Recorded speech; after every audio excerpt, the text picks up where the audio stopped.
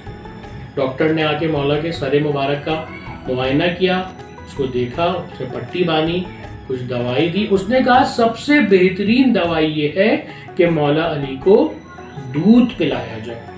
جب یہ خبر پورے کوفہ شہر میں پھیلی کہ دودھ پلانے سے مولا علی بچ سکتے ہیں، زہر کا اثر کم ہوگا، تو اس وقت کے چھوٹے چھوٹے یتیم بچے اپنے ہاتھوں میں پیالہ لے کر، دودھ لے کر امام علی کے گھر کے مبارک صحن میں آ گئے، اور امام حسن سے بولنے لگے کہ یہ دودھ لے لیجئے، ہم یہ دودھ پیش کر رہے ہیں، ہمارے مولا کو پلا دیجئے، ہمارے مولا صحت یاب ہو جائیں گے۔ یہ وہی بچے ہیں جن کی مولا علی راتوں کو اٹھ کے اپنے چہرے کو ڈھانک کے، نقاب ڈال کے ان کی خدمت کرتے تھے، ان کے گھروں میں روٹیاں پہنچاتے تھے، ان کے گھروں میں ضرورت کی چیزیں پہنچاتے تھے۔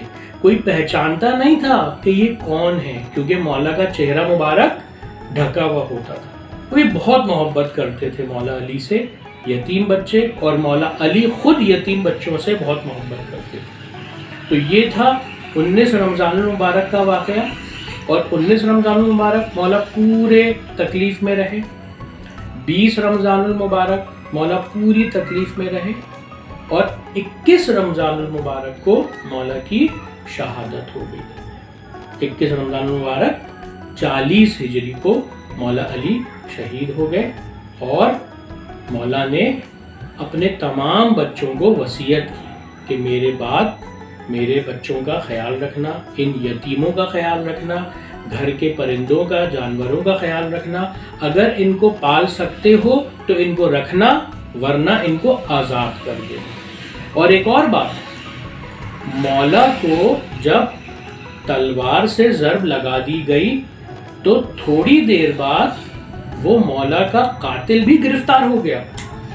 مولا کا قاتل گرفتار ہو گیا، اس کے ہاتھ میں رسی باندھ کے مولا کے سامنے پیش کیا گیا کہ مولا ہم نے ابن ملجم کو گرفتار کر لیا ہے، آپ بتائیں ہم اس کے ساتھ کیا سلوک کریں۔